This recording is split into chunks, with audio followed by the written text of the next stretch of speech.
bắt ya ka hok ba jong nong ti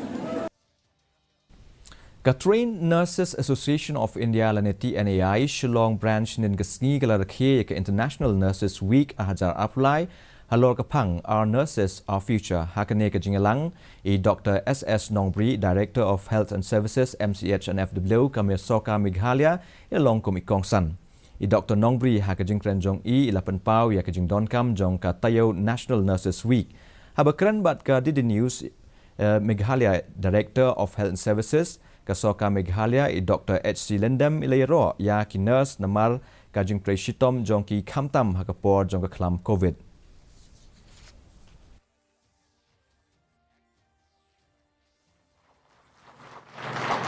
They have been a wonderful lot. We have seen especially what we have experienced during the COVID-19 pandemic. They were really the front liners of the healthcare system. Without them, they are the backbone of our healthcare services in our state. Without them, like I have said, the basis of the foundation of a hospital is based on them. Without them, healthcare system will be a failure in our state. So I thank each and every nurse for their dedication, for the sincerity, for the efficiency, for the empathy, for a kind word, for the hearing, and especially for the helping hand they have always extended to each and every patient, the community as a whole. Ka Rangda Jet United ke Lasdange ke Meghalaya State